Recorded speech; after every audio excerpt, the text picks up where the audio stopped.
Check out w.b.u.d presents channel Colossus. I got a little question I want to ask. Why is it that black people are so beholden to the Democrat Party? Why is it that black people vote overwhelmingly over 85, 90% for the Democratic candidate for president regardless? I don't understand that.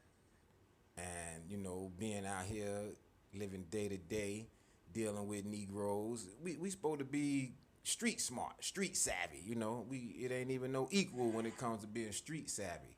But it puzzles me that black people just walk, herd sheep like mentality to the Democratic Party. And just all the stuff I've been reading over the years, it's just like, what? Nixon, Martin Luther King was a Nixon, man. Damn, JFK. What?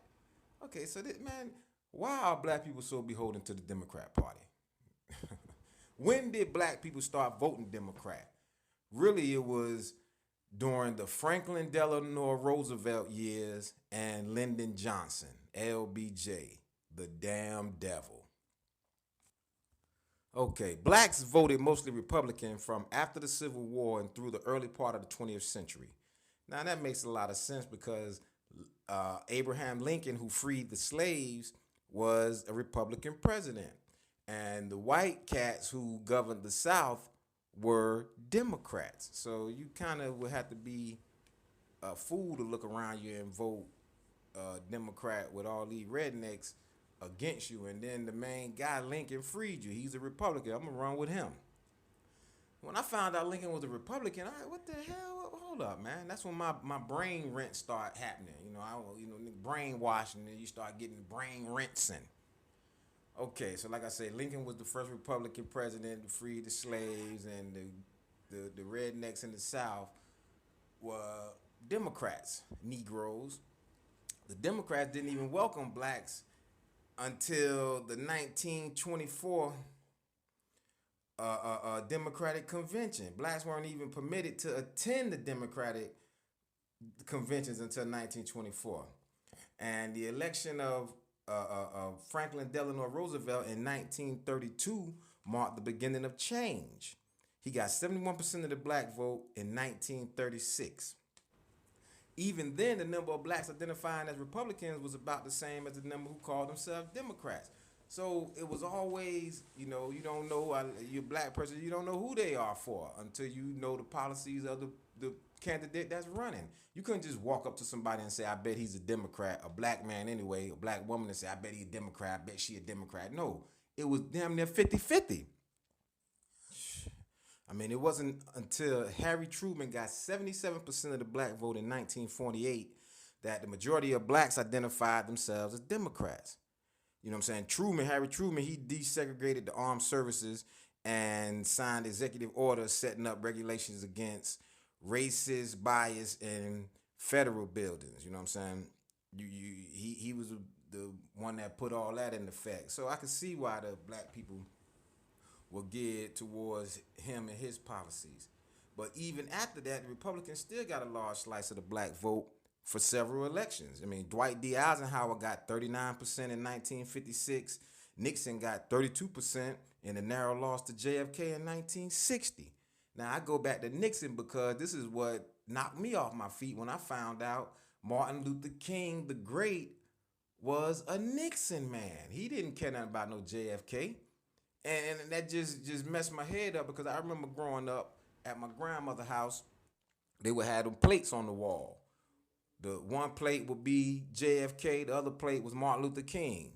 One above the other. It didn't matter which order. But as a kid, you grow up and you see this, you think the two are synonymous. They JFK and Martin Luther King was like partners. But they were not.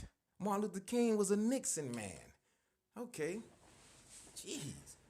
But then, after they blew JFK top off, LBJ became the president and pushed through the Civil Rights Act of 1964, outlawing segregation in public places. And his Republican counterpart, Barry Goldwater, opposed it. Now, I'm going to look into Barry Goldwater just because what I know about LBJ now and see if Goldwater was somewhat of a plant. to implement this tactic against the Negroes. LBJ Ford. Now LBJ, he wasn't for no integration laws before he became the vice president. His whole voting record up until that point was damn you niggas. When he become the president, now he gonna go push through the civil rights. Or when he got on the ticket with JFK, he had to start changing his vote to make it look like he was for integration as opposed to segregation. Yeah. So I'm gonna look into Barry Goldwater and see if he was a plant. But Johnson got 94% of the black vote that year, a record for any presidential election ever since. Now, the next year, in 65, LBJ signed the 1965 Voting Rights Act. No Republican presidential candidate has gotten more than 15% of the black vote since. And everything I've read about the maniac LBJ, I remember they say LBJ said after he signed the 1965 Voting Rights Act into law, he said, I'm going to have these niggas voting Democrat for the next 200 years. Negroes. The hell y'all so beholden to the Democrat? Bitch, be an independent. Damn the Republicans and the Democrats. I call them Republicrats and Democrats. Damn both of them. Why you just don't call yourself an independent? And then if somebody say something negative about a Democrat, you lose your mind. Check up now. See that herd mentality, that sheep-like mentality lead to stories like the NAACP and Rachel Dolezal or whatever. Skin color. You always worry about skin. And it leads to stories like Dave Wilson out of Houston, the politician. He ran for a bunch of, I think, like mayor, a couple things, and he just controversial, real openly anti-gay. But let me tell you what Dave Wilson did out of Houston because of this going off a skin color mess we caught up in. This guy Dave Wilson out of Houston, he's a conservative white Republican running in a black Democratic district for the Houston Community College system. He running in trying to get in the Houston Community College system. He's a white Republican, a male, in a heavily black Democratic district. So he said he fed up with the shenanigans at the Houston Community College, so he figured he'd lead the voters to think that he was black. So Dave Wilson won over the 24-year incumbent Bruce Austin, and he won by 26 votes.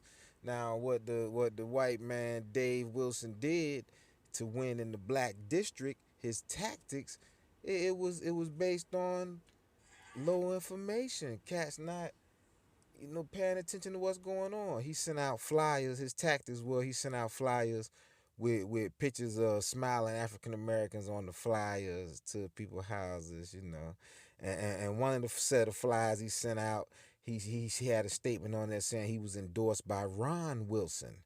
Now, the Houston voters would think this was the former state representative of the same name who was black.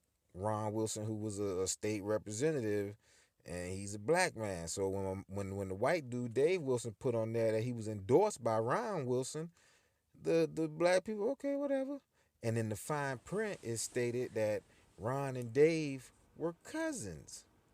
Now, what he was doing, he was referencing to one of his relatives who was living in Iowa. The white man, Dave Wilson, got a cousin named Ron, and he said he endorsed him. Yeah, okay.